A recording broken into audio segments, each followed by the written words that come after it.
Hello. Yes, my friend, you are live on air. What do you like to say to us? Supposed you are a Muslim, Yes. right? Yes. All right, I'm go a ahead. Muslim. Yes. Go ahead. Who is What? the topic Yeah, is what? about who is the one who Allah wanted to slaughter, Sacrifice. Yes. sacrifice? Yeah. Okay. First of all, you gave us the that quote from the Quran, that verse that you gave, and you took it completely out of context. Which one? The one that you gave about the and we made him sacrifice. فأفديناه بذبح عظيم. Okay, you speak Arabic. Okay. What about it? And you took it completely out of Why I context. took And it you out? didn't talk about the other verse that said, وَقَالَ إِنِّي ذَاهِبٌ إِلَى رَبِّي سَيَهْدِينَ رَبِّي هِبْ لِي مِنَ الصَّالِحِينَ فَبَشَّرْنَاهُ بِغُلَامٍ حَلِيمٍ. Okay. So we gave him the good news of a forbearing son. Thank you. Who's that forbearing son? Can you tell me who it is? Who? You tell me. No, you tell me, because Well, here we maybe go. I don't know. You see, Maybe, no, you maybe, see, look. okay, you speak Arabic. That's wonderful. Here Yeah. we go. This is Tafsir al-Qurtubi. Can you read for me in the screen?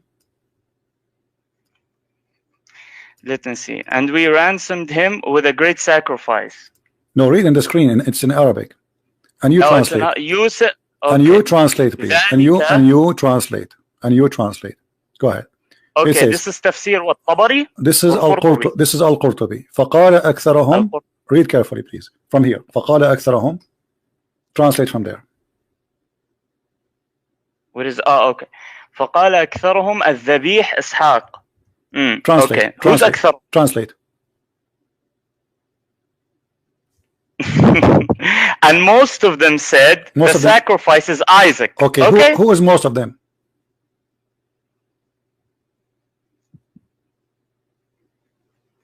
Shit.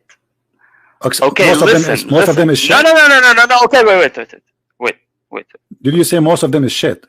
First of all, no, wait. No, wait. That doesn't mean that most. Now you have to remember. I'm remembering, my friend. I remember you just said the word shit. I'm asking you. Most of them, they say it is Isaac. Who is most of them? Who are they?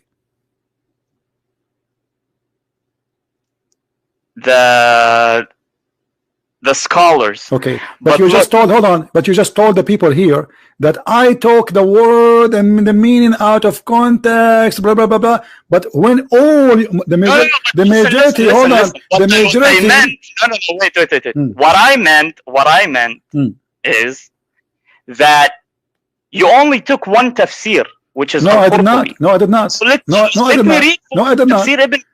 Okay, no, I did not. Even Ibn Kathir, he could not hesitate to mention that this is mentioned exactly, but Ibn Kathir, he don't agree with it. That's all. But Ibn Kathir is just a guy who came 600 years after. We have here, it says that the one who agree with this is the following names. Look how big the names. Who is Ibn Kathir? Ibn Abbas, the cousin of your prophet. Ali ibn Abi Talib, the cousin of your prophet, and the one who became a caliphate. And Umar ibn al-Khattab. And Abu Huraira. So who is Ibn Kathir? Do Ibn Kathir count next to those names?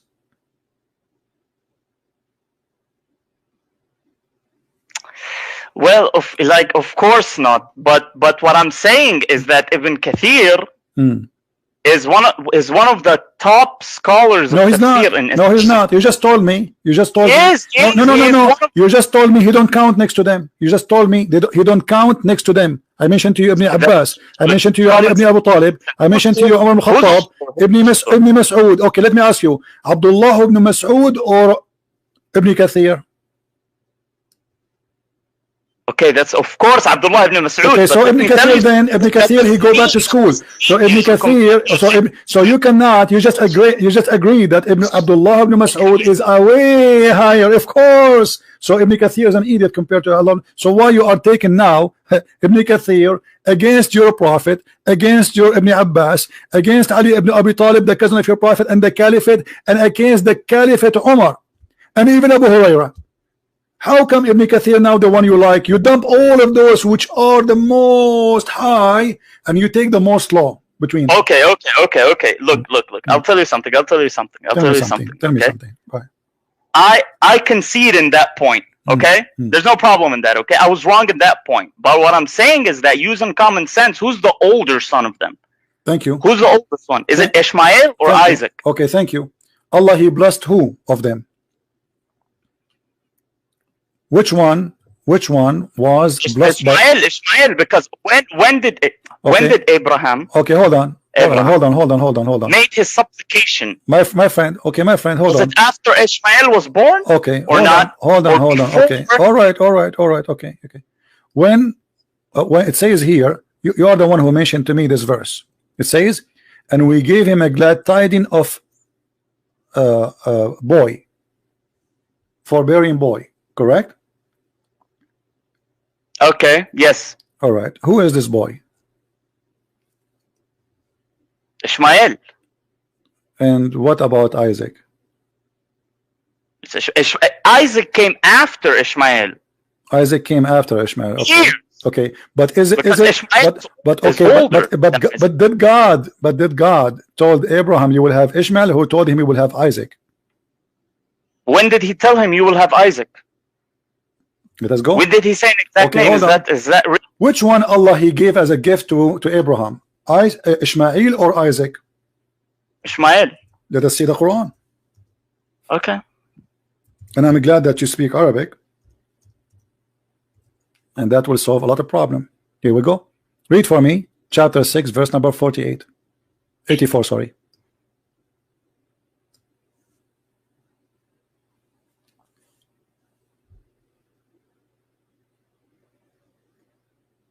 وَوَهَبْنَا لَهُ إِسْحَاقَ, and we bestowed upon him Ishaq, Isaac, and Yaqub, Jacob.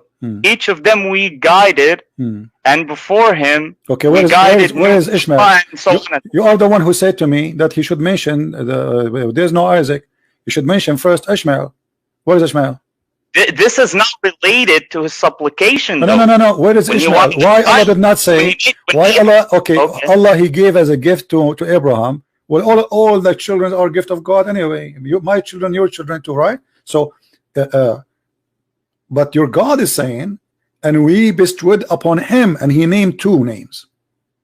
Correct? And then he jumped to talk about names have nothing to do with this, and Noah and David. I mean, look at this madness here. How Noah became between Jacob and David. Do you see there's something wrong here? And how Job, he became between Solomon and Yusuf. Obviously the one who is making those names up or putting them together, they don't match. They have nothing to do with each other. Same time, if we go in different verse in the Quran, it says chapter 11 verse number 71. You said to me that when Allah He told Abraham, we are going to give you a son, it is Ishmael. You said that. I asked you, who is this one, the Ghulam and the Halim? You said to me, this is Ishmael. Okay, read the verse. And his wife was standing, and she laughed, but we gave her.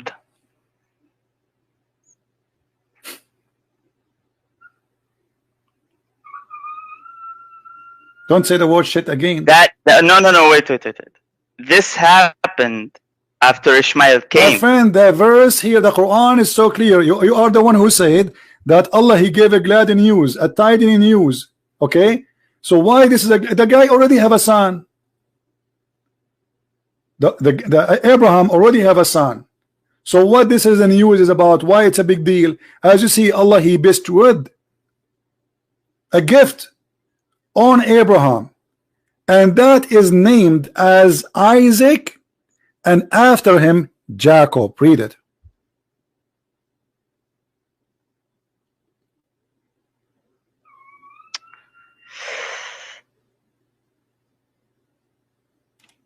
Yeah.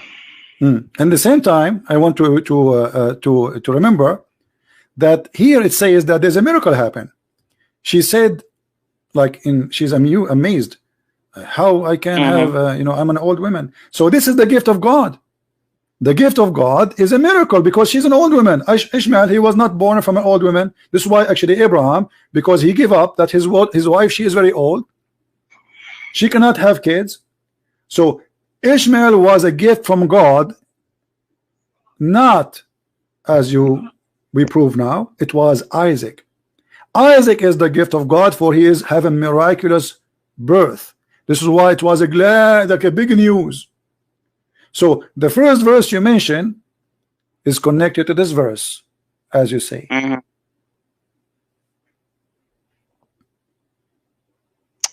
Well, I guess I was wrong. All right, that's wonderful, my friend. Yeah. All right. Where are you from, my friend? Do you like to say where are you from? Yeah. Well, I'm from the US, but I'm originally Egyptian, so. Egyptian, okay. You know what? I'm going to change the topic for you. Forget. Okay. So now I prove that I'm right, and I respect you, by the way, for saying that you were wrong. I respect that in this person, by the way, because usually some arrogant people, they go stubborn. I mean, even if he knew, you know, if he knew that he is wrong, he go like, no, I'm not wrong. This person, I can tell, I have to respect him for admitting that he's wrong, and nothing wrong would be wrong. Yeah, when you find out, you say, okay, I was wrong. So let me ask you, my friend, you as a person who is speaking Arabic, a Muslim, and I am a Christian, how you can prove to me that Muhammad is a prophet of God? Well, because like the problem, the thing is, that's what I was taught, basically, growing up. I understand, my friend. I'm just asking you. Now you are a Muslim already, and you are calling me, and you have. I believe that he is a prophet. I can tell you have some knowledge too, which means you studied, you learn. You are not just like, you know, you learn. So based on what you learn, how you convince yourself that Muhammad is a prophet?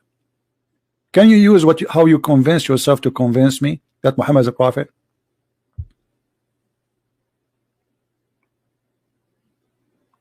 Like you can't like, what is the benefit? So basically, look, I will use your logic right now. It's a scam. It's a lie. He's a false prophet. Okay, but for what? Okay, let us show you from the Quran. Okay, what is the benefit of doing such a thing? I mean, the guy wasn't living in a palace. The guy wasn't doing all I will these use stuff. your logic. What the benefit? Here we go. What is the benefit? My friend, I don't know what's your name. What's your name? And he has a lot. What I shall call you, my friend? What's your name? I don't want to say my name because my name is Muhammad. Yeah, okay. Listen, Muhammad. A verse in front of us, chapter 33, verse number 50, and you speak Arabic very well. It says, any believing woman, she offer herself to the prophet, yes, tankihu. What does have to do with God?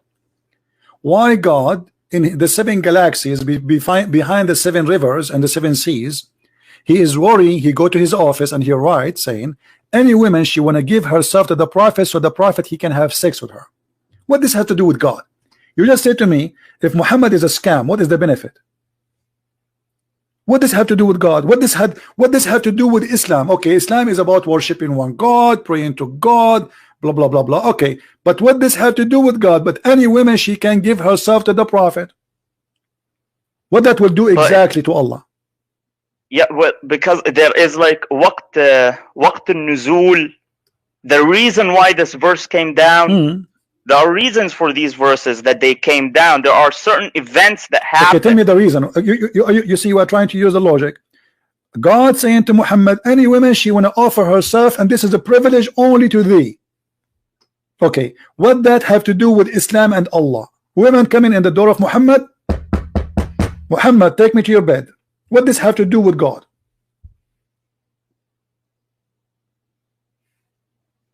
Well, as I said, like there are reasons. My friend, tell me the reasons. What does have to do with God? I'm asking you about the reason. I'm not ignoring the reason. I want the reason. Muhammad is a prophet. He have already. But okay, if you know the reason, okay. I don't know the reason by heart. I know the reason. It's a fraud, as you said from the beginning. You said How you say that Muhammad, I want to go, you said to me, I want to go with your logic. You said that Muhammad is a scam. So what is the reason? He's getting benefit. You see, all cult leaders, they share two things. They want to take your money and they want to sleep with your wife. Let me ask you, is it true that in the interpretation of the Muslim books, and you are a Muslim and you speak Arabic, which is wonderful, it says that if the Prophet, he want his eyes fall into a woman, her husband must divorce her so he can have her? Well, I'm not sure. No, I'm not sure about that one. I don't know. I haven't read that one anywhere. Okay, let me find it for you. I'm taking advantage of having you as a person speak Arabic, because if I say that to somebody he don't speak Arabic, you know, we will have a problem. All right.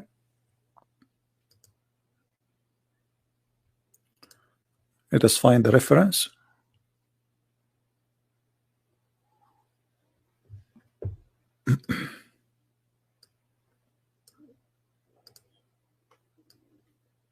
And I will find an authentic website, not like a website maybe made by some people.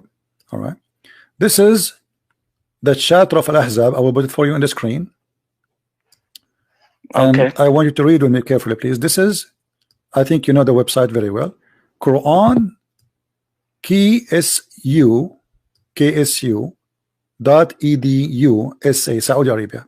I think you are familiar with the website, right? Yeah, I know this website. It's the most trusted one when you want to look for tafsir. That's wonderful. Okay, and this is Tafsir Al-Qurtubi. Let us go down, and as long as you speak Arabic, that's really wonderful. You will find this.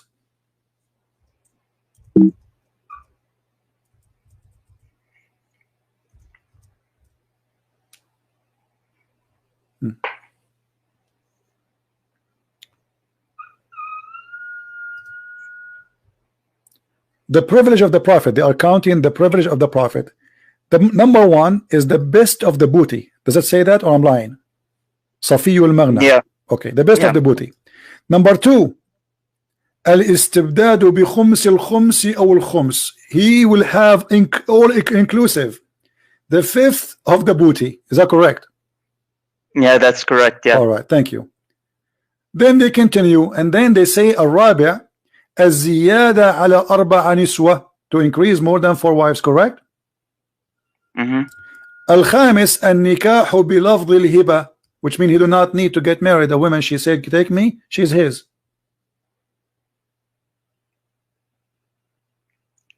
Okay. Number 6, to have sex with the women without her the permission of her parents. Yeah, النكاح بغير ولي. Thank you. This is a privilege only for Muhammad. It's all about sex. Then number 7, النكاح بغير صداق, without paying. He do sleep with women without paying them. Number 8, he can have sex even when he's around the Kaaba. Number 9, he can take an oath, and his oath in front of his wives, and he is not going to be like it's okay for him to take a false oath for his wives. Number 10, and I want you please to translate, was العاشر إذا وقع بصره على امرأة وجب على زوجها طلاقها وحل له نكاحها. Translate please. Yeah, if he puts his eyes on a woman, her husband has to divorce her, and he can marry her, to take her. Okay, look. What is the authenticity? My friend, this is your books. I mean, you are asking. Yeah, I know. This is Ibn al-Arabi. This is not the Christian Prince. This is not me and you. This is not Ibn Kathir. We are talking about big names. So listen. Did your prophet? He did practice that. This is about what? This is about the Zayd and Zainab. His eyes fall into Zainab, and he forced him to divorce her. This is what the guy is saying. He likes Zainab. The guy, he came to him, okay, take her father. Zayd is the adopted son of Muhammad.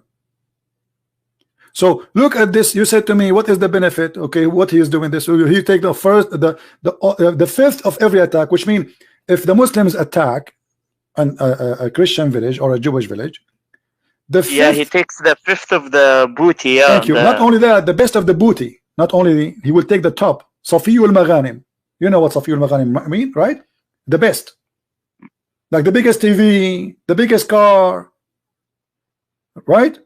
So what you are telling me, obviously he's a gang leader. And now, not only that, I mean, why a prophet of God?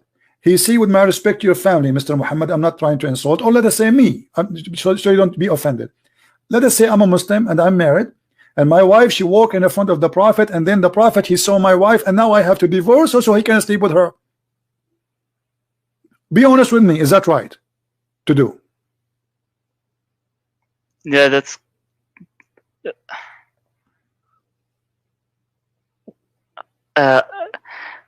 like me, personally, I wouldn't do that. I wouldn't do that. But what guarantees you that that might happen? You know, because at the end, if you look at it, he's a prophet. What the prophet? Okay, say here I go. So God has to keep him away from, you know, maybe getting seduced by other people or stuff like this. He is seduced already. Look at this. A woman walk by, he want to have her. I mean, the guy is already married. He have 13 wives, and he have many sex slaves. So why he want to have a married woman? It's not enough what you have. He's not like a single guy. He cannot find a woman to marry him. And how in the world a woman, she is married, she have a husband, just because your eyes fall into her, you force the husband to divorce her so he can have her immediately. إذا وقع بصره على امرأة وجب. You know what wajaba mean, right? It's a must. It's a must for her husband to divorce her. If somebody tried to do that to you, with my respect to your family, are you going to let him do that to you? To be honest, no. Okay. So how you accept Muhammad doing that to you, to you know, whatever people? This is first not just. Secondly, Muhammad, he proved that he have no ethic. Number three, Muhammad, obviously he have a benefit, money and sex, from this religion. He's not serving God, he's serving himself. He made verses. Look what Aisha, she said. Do you know what Aisha, she said to him when he made those verses? She said, "Inni ara rabbuka yusari'u ila hawaka ya Muhammad." Yeah, yusari'u fi hawaka. I see your God is doing whatever he can to please you. All right. So why Allah is Allah serving Muhammad sexual desire? Why? What does this have to do with God?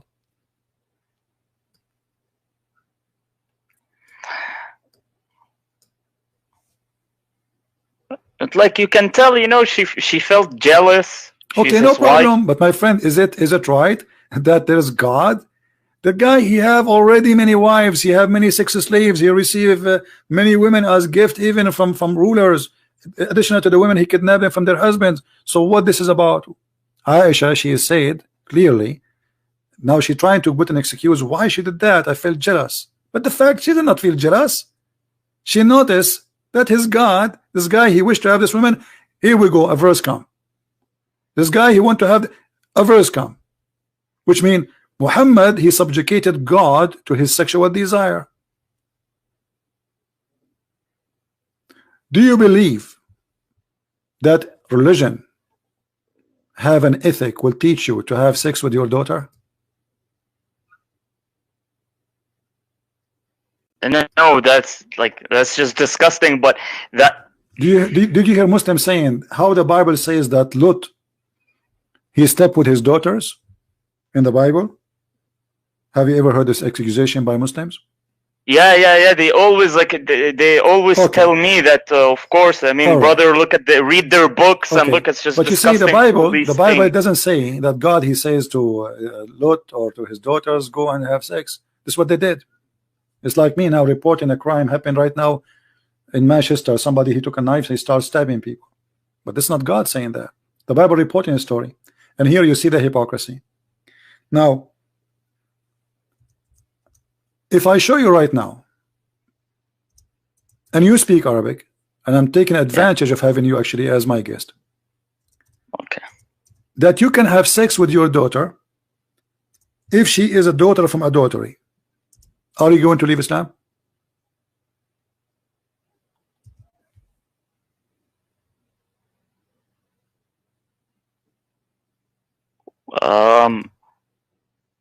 Well, look, I've always had this problem because, like, they say that, okay, if Muhammad, I always ask them, if Muhammad can do these things, then why didn't God permit it to Jesus, Abraham, and all these other prophets? Why it's only him?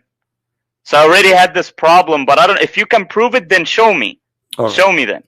I want to see it, but I want to see it from an authentic source, because there's no way you can marry your. I've never seen anyone do that who's a Muslim. Oh no, they will count for you many names actually in the reference. There's many names. If we go to chapter 25, hold on. I will put it for you on screen. Give me a second. I'm just trying to open the same website we opened before, as long as you are familiar with it. Look like.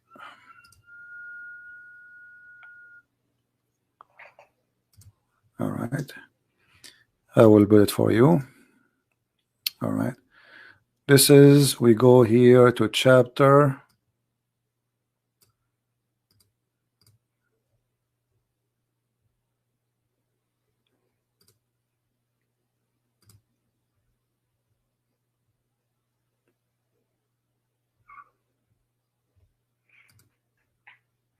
All right. This is the website. You agree and you know it. It's very authentic, correct? The same website. Yeah. All right. This is Tafsir al-Qurtubi. You can see my screen? Yeah, I can see. Okay. Tafsir al-Qurtubi. Let us read together. Because some Muslims, they say that I'm lying about translation. It says, قوله تعالى نسبا وصهرا النسب والصهر معنيان يعمين كل قربة etc. قال ابن العربي النسب عبارة عن خلط الماء بين الذكر والأنثى على وجه الشرع، فإن كان بمعصية كان خلقا مطلقا ولم يكن نسبا محققا، ولذلك لم يدخل تحت قوله حرمت عليكم أمهاتكم وبناتكم بنته من الزنا، لأنها ليست ببنت له في أصح القولين لعلمائنا وأصح القولين في الدين، وإذا لم يكن نسبا شرعا فلا صهر شرعا فلا يحرم الزنا بنت أو بنت ولا أم بنت، وما يحرم من الحلال لا يحرم من الحرام. Translation. I will translate or you translate. Go ahead, translate. You translate.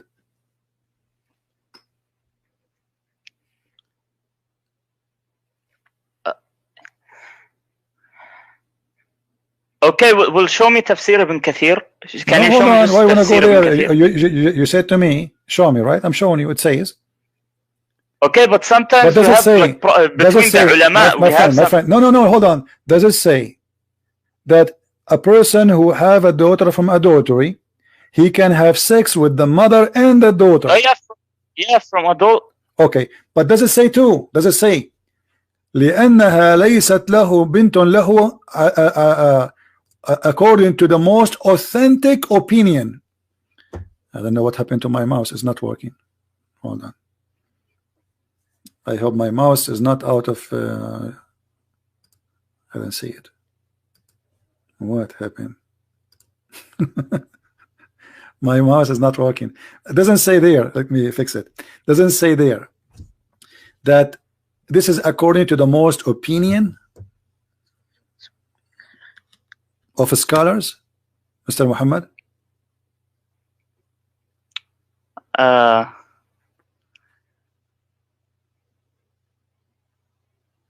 Yeah, well, I guess. Yeah, well, okay. I guess you can do that. All right. So, and this is according to who? To the most accurate opinion in the religion. Right? وفي أصح قولين لعلمائنا وأصح القولين في الدين. What kind of religion this religion is? You can have sex with your daughter. This is not Lot having sex with his daughter when he was drunk, and his daughter, they want to have kids because there's nobody around them. They were afraid that they will not have kids and they will not be surviving. I understand, but okay. Also if you look at the bottom, it says اختلف الفقهاء في نكاح الرجل ابنته من الزنا. So like they have differences in this case. But this is Islam, my friend. Islam all about differences. Nobody agree about anything. But as you see here, it says أصح القولين لعلمائنا وأصح القولين في الدين. The most accurate opinion. Your prophet, he says, لا تجتمع أمتي على باطل. Do you agree? So if the majority agree upon something according to Muhammad, it must be true. And the majority agree. Yeah. So the majority of Islam, according to Muhammad, is the one who we should consider, and the one we should consider is the one saying you can have sex with your daughter as long as she is a daughter from adultery. What they are saying there, the Quran, just to make it clear, Quran forbid anyone to have sex with his daughter, but if she is daughter from marriage. If she is not daughter from marriage, just what the verse saying here, he can have sex with the mother and her daughter. And there's many stories about many who did have sex with their daughter, and they have sex with the mother, or even they have sex with the sister and they marry the wife, or even have sex with the you know, I mean, it's all, there's tons of stories. So what do you think about this, Muhammad? Yeah,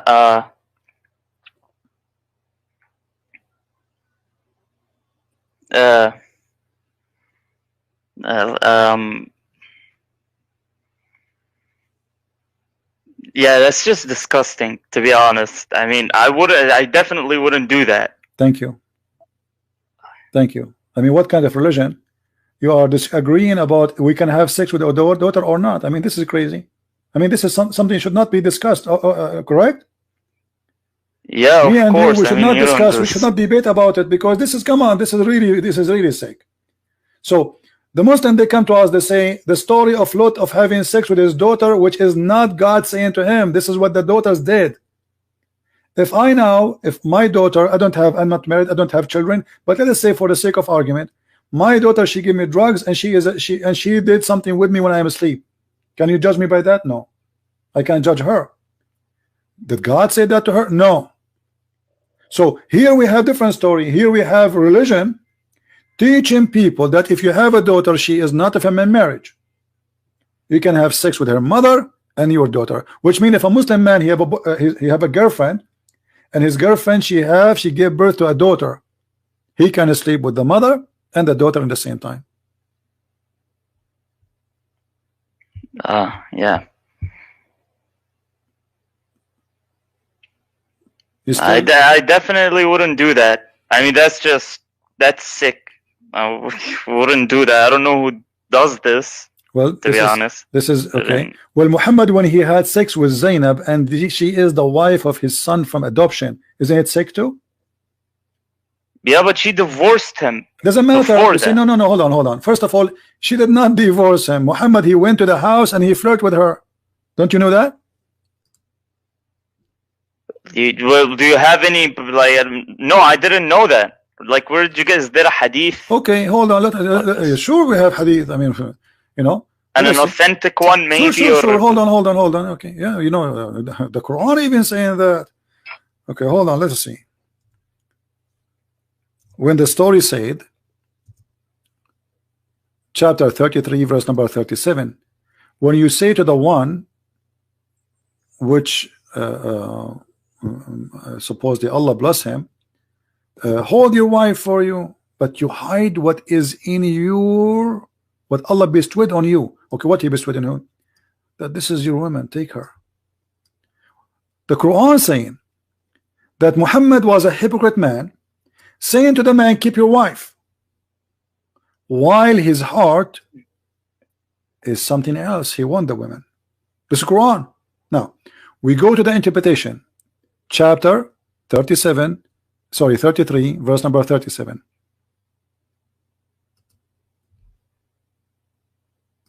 Yeah. And we go to keep 37. Your wife to yourself and fear Allah. Yeah, but he want her. Hypocrisy. Imagine I want the women, but I say to the husband, no, come keep her, man, keep her. Okay. Now look at this. And I will show you. We will go right away to the reference. Read with me carefully, Muhammad. I really respect you, guys. Can you deny that this gentleman is very? I can tell he's coming from a good Muslim family. I can tell, because usually people are very arrogant. You show it to them in the front of them, they deny, they change the topic. But look, this guy is a decent guy. Not because he's agreeing with me, because he's agreeing that this is what is written, because this is the truth. Usually this is real to happen. So I have a lot of respect for you, my friend Muhammad, even though maybe this is not your real name. Listen, it says here, وقال مقاتل زوج النبي صلى الله عليه وسلم زينب بنت جحش من زيد. Who is the one who married Zainab to Zayd? Muhammad. Okay. I want to take a note. And then فمكثت عنده حين ثم أنه عليه السلام أتى زيدا يوما يطلبه فأبصر زينب قائمة كانت بيضاء جميلة جسيمة من أتم نساء قريش فهويها وقال سبحان الله مقلب القلوب فسمعت زينب بالتسبيحة فذكرتها لزيد ففطن زيد فقال يا رسول الله ائذن لي في طلاقها. Translate, Muhammad. I will leave the translation for you. Go ahead. Yeah, he was at Zayd's house and he saw her. And what he said? Get up. Mm-hmm. And she was white, good body, and all that stuff. And he said. And he yeah. فهويها. What هويها mean? He liked her, right? Yeah. Well, he liked her. Yeah. And then what he said? Subhanallah muqallib al-qulub. So, woe to God who moves hearts. His heart moved. But he's talking to who? To a married woman. And this married woman is married to his son. This is why he's allowed to be there when the husband is not there, correct? Yeah, correct. You know, you as a Muslim, you don't accept a strange man to go inside your house if you are not there. Unless maybe he's your brother or your father, correct? Correct.